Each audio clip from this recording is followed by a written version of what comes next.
Namaste. I'm Reverend Wendy Craig-Purcell here at the Unity Center in beautiful San Diego. Thank you so much for subscribing to this channel. Please make sure that you like the video you've just watched and consider making a contribution on our app or on our website. It's really easy to do, and thank you in advance for that support. It does make a difference. Angels in our midst, can you see them? Can you feel them? We are all angels who only have one wing. That was the line that really got to me. All angels who only have one wing. We're searching for each other, but we can't fly alone. We need each other. It's in that awareness, I think, that we make a conscious decision to live our lives differently. I think it's in that awareness that we recognize that there is value and beauty and holiness and sacredness within each and every one of us. And in some people, it's easy to see that. And in other people, sometimes maybe it is a little more difficult. What I have found in our spiritual teaching, though, are tools that help us, I know they help me, to be able to look with different eyes, to look out with different eyes at others, to look inward with different eyes at myself, to look outward at the world and the situations in the world through different eyes. It's like the saying that I read to you earlier, that the butterfly is proof that beauty can emerge from something that is falling apart. That is to see with different eyes. That is to behold all things beautiful in their own time. Beautiful in its own time.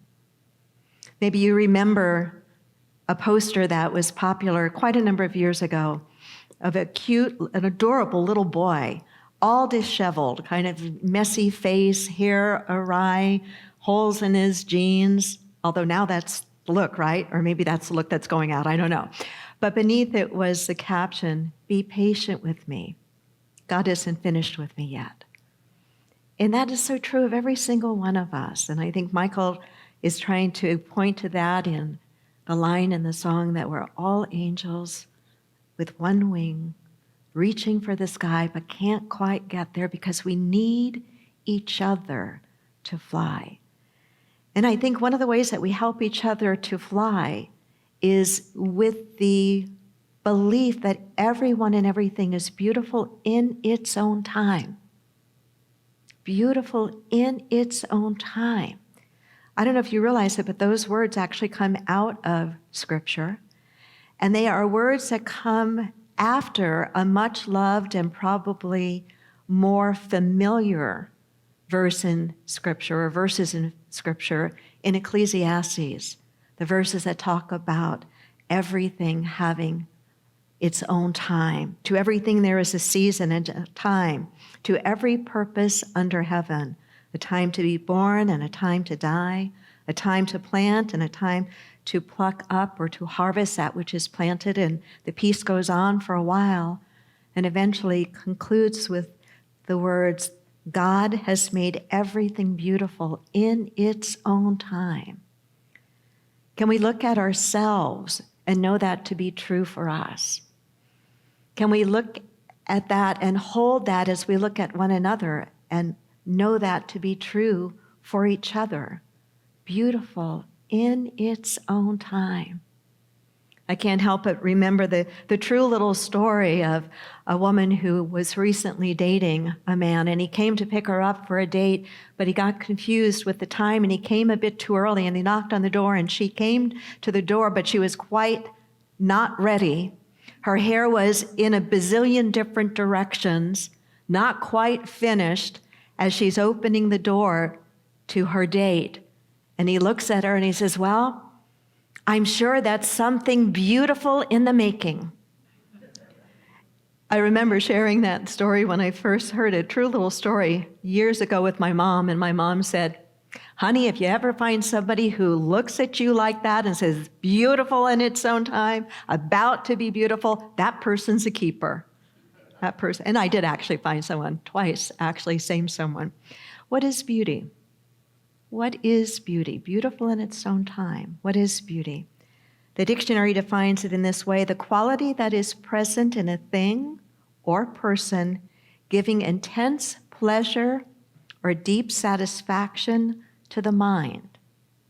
Intense pleasure or deep satisfaction to the mind. Now I know why I like to organize and have things look beautiful. Deep satisfaction to my mind. Beauty, intense pleasure, deep satisfaction to the mind. It arises from sensory manifestations such as shape, color, or sound, from a meaningful design or a pattern, or from something else such as a personality in which there are high spiritual qualities. There's something about beauty that we're drawn to. Intense pleasure in the experience of it, a deep sense of satisfaction. To me, though, an important aspect of beauty has to do with how we behold something, and that is a choice. In fact, the very word behold means to choose to see it that way. To behold, to choose to see something that way. When we behold something as beautiful, we are choosing to see it that way. When we behold the divine in the other, even though it may be flickering on and off to our appearances, we are choosing to see it that way and to call it forth. There's a story that perhaps you've heard of a monastery that was having a particularly difficult time. People were no longer flocking to the monastery. Young monks were no longer entering. And the abbot was very concerned that he might need to close the doors of the monastery forever. But he was good friends with the rabbi in town, and he went to the rabbi to seek some advice from the rabbi to kind of just clergy person to clergy person to bear his whole and to say, I don't know what's happening, but we're not attracting any new young people, and I'm concerned. And the rabbi said to the abbot, well, one of you in the monastery is a Messiah.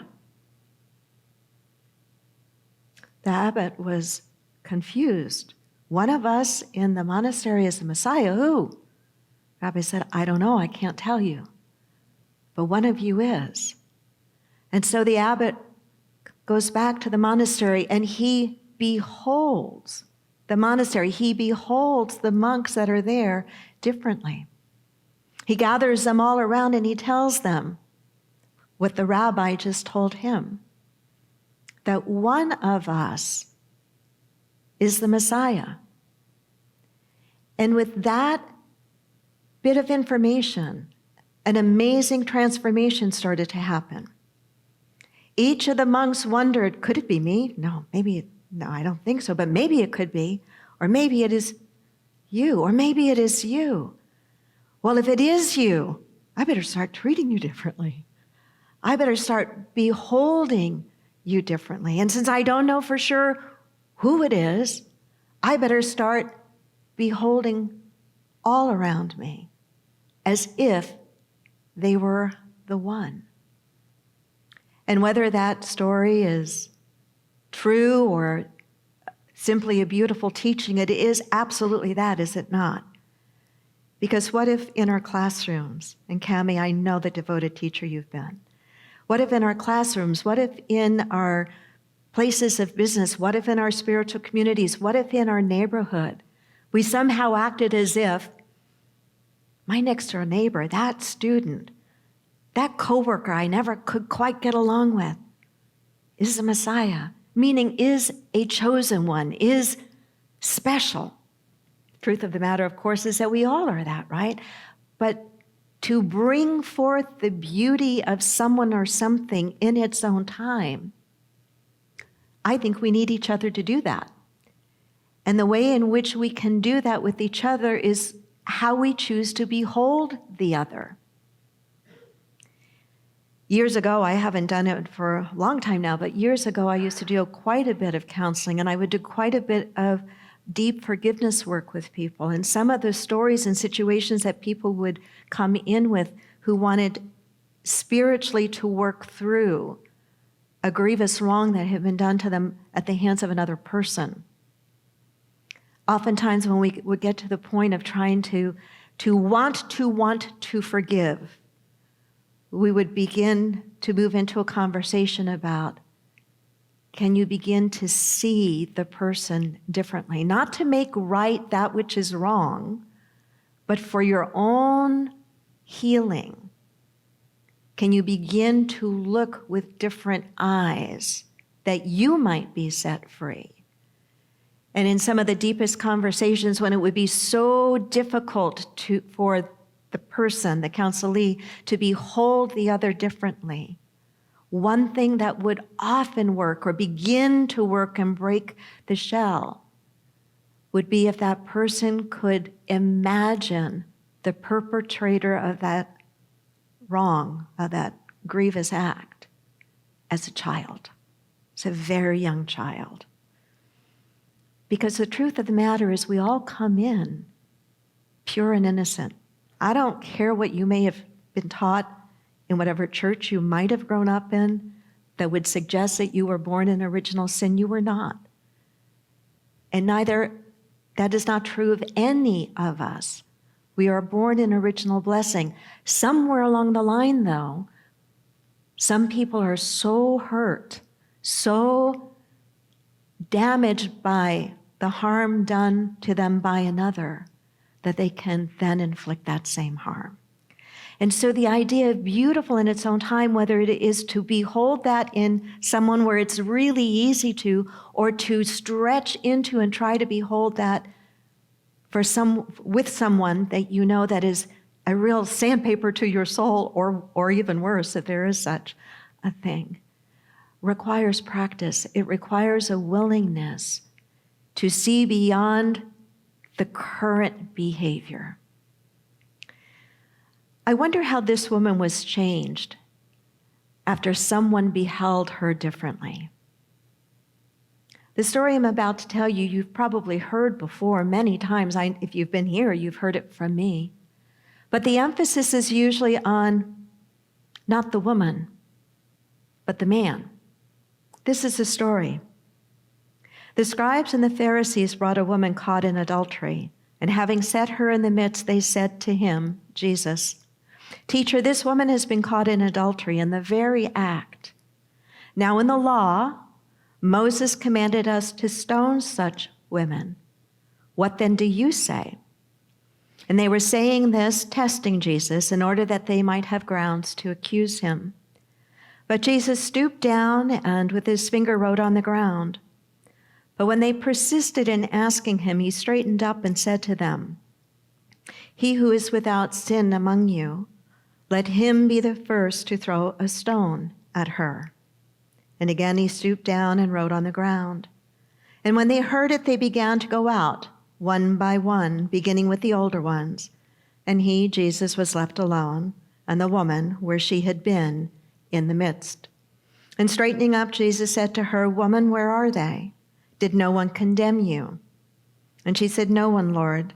And Jesus said, "Neither do I condemn you. Go your way.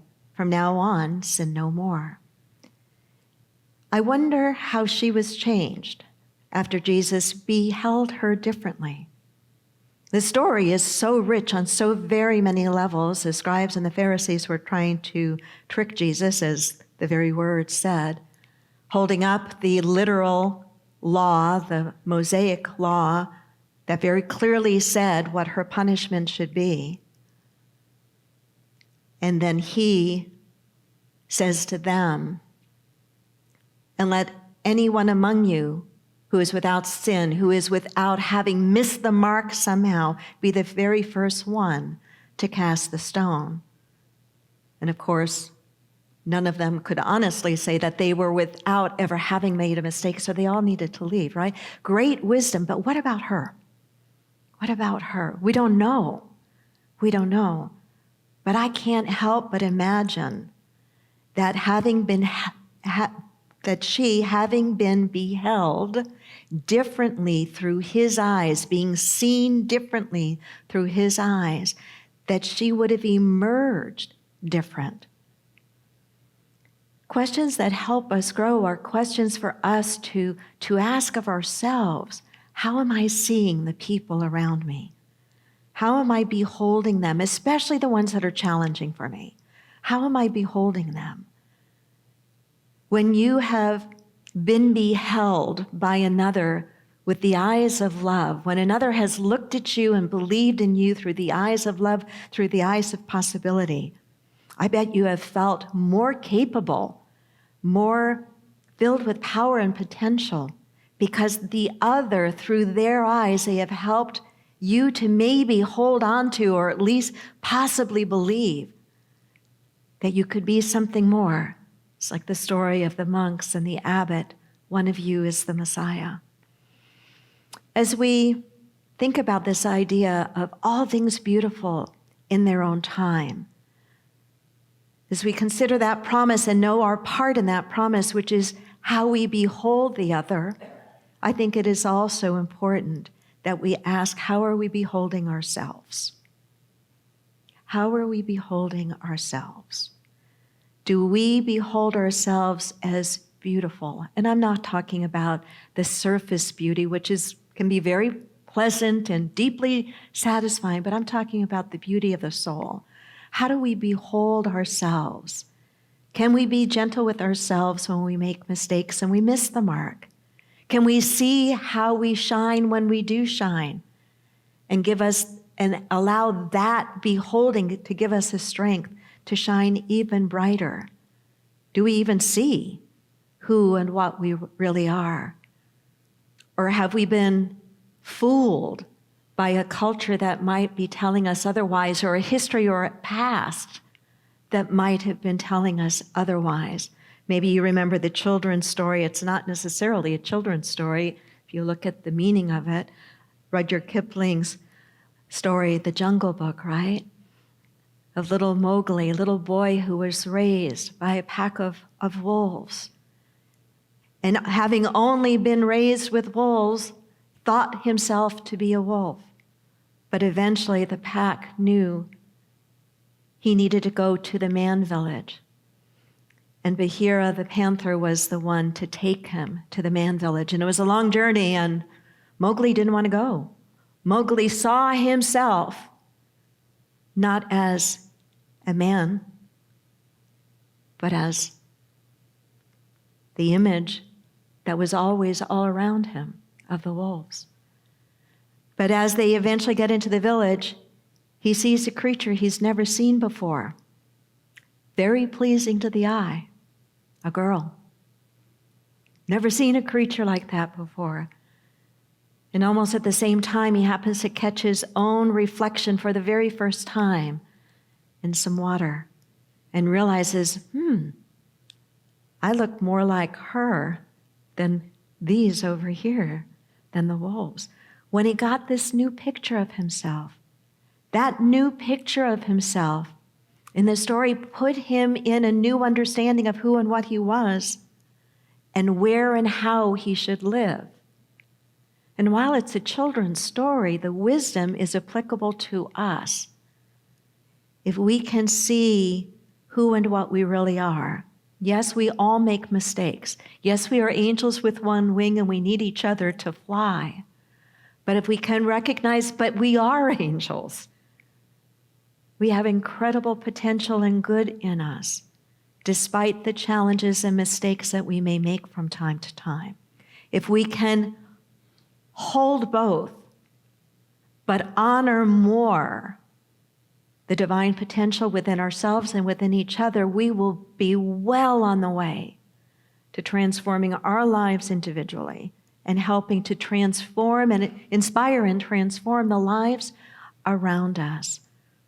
And so I encourage you to do everything you possibly can to behold yourself as the divine spiritual being that you are, but also to behold as beautiful those around you. I want to close with something that has always been very tender to me. And it has been those times and with those individuals, and I can think of several in our community, that I've had the privilege of being able to support as they have gone through deep times of self-doubt of who and what they are. And to be able to look them deeply in the eye and to say, I so pray for you that one day you will see yourself the way I see you. Because I do see you whole.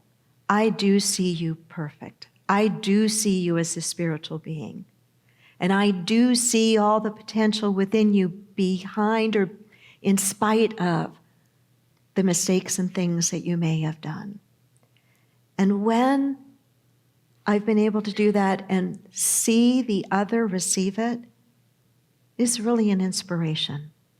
And it's a teaching to me that that is a gift that each and every one of us can give to each other, to hold up that mirror to the other when they're forgetting, to remember for the other.